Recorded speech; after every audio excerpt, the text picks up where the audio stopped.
बहुत ही popular question रहता है स्टूडेंट के बीच में कि जब आप यूके स्टडी वीज़ा पे जाते हो और पार्ट टाइम जॉब्स जब आपको करनी होती है तो उसके बीच में आपको कितना टाइम लगता है जॉब सर्च करने में।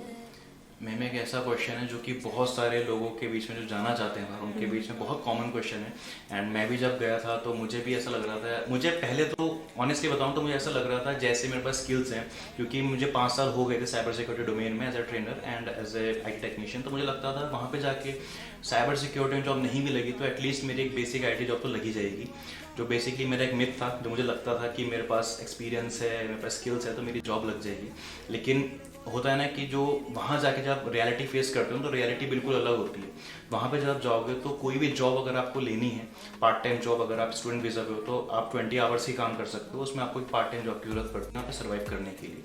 तो पार्ट टाइम जॉब का मैम ऐसा रहता है कि वहाँ पे आपका सबसे पहला जो इंपॉर्टेंट चीज़ है वो है कनेक्शंस, कि आपके कितने अच्छे कनेक्शंस है। वहाँ पे इतना ज़्यादा स्किल से फ़र्क नहीं पड़ता है, क्योंकि आप रेस्टोरेंट में अगर आप काम करने जा रहे हो तो फॉर ऑब्वियस रीज़न कोई यहाँ पे अगर रेस्टोरेंट में काम कर रहा होगा तो यहाँ से रेस्टोरेंट में काम करके वो मास्टर्स के लिए तो बहुत ही कम लोग ऐसे होंगे जो जाएगा।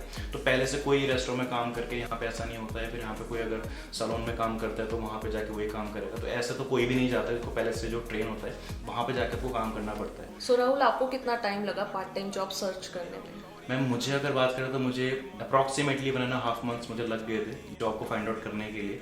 एंड मेरा पहला जॉब जो लगा था वो नैंडोस रेस्टोरेंट में लगा था। एक MNC कंपनी है यूके की जो बेसिकली एक रेस्टोरेंट है। तो वहाँ पे सबसे पहली चीज़ जो मैंने जानी वो ये कि आपका रिज्यूमे, आपका CV कितना ज़्यादा अच्छा आपने बना रखा है। तो जैसे इंडिया में रहता है ना, हम 2 से 3 पेज का CV रेडी कर लेते हैं, देन उसमें बहुत सारी ऐसी चीज़ें, इररिलेवेंट चीज़ें भी उसमें हम डाल देते हैं, like hobbies, father name, mother name, ये सारी चीज़ें हम उसमें डालते हैं जो कि ज़रूरत नहीं होती है। वो हमने वहीं जाके जाना, क्योंकि जब मैं यहाँ से गया था तो मेरा 5 पेज का रिज्यूम था।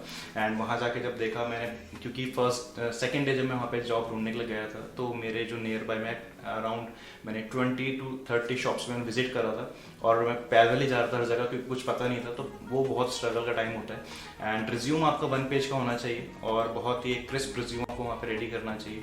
उसके बाद आप अगर हो सके आपके पास टाइम है तो यहाँ पे अगर आप कोई डोमिनोज या पिज्जा हट ऐसी कोई रेस्टोरेंट अगर आप 1-1.5 महीना भी अगर आप काम कर सके तो वो आपको एक एड ऑन एडवांटेज देता है वहाँ पे रेस्टोरेंट में जॉब फाइंड आउट करने के लिए, क्योंकि सबसे ज़्यादा ईजी जॉब्स होती हैं वो रेस्टोरेंट्स में ही मिलती हैं।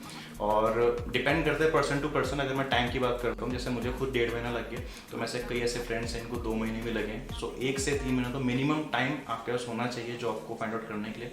इसीलिए मैंने स्टार्टिंग में भी बोला था कि आपके पास इतना फंड होने चाहिए कि आप उसको बाद में यूज़ कर सको इन केस अगर आप जॉब नहीं ढूंढ पा रहे हो तो। ओके। तेरा मंगदा नहीं, गल करनो संगदा नहीं।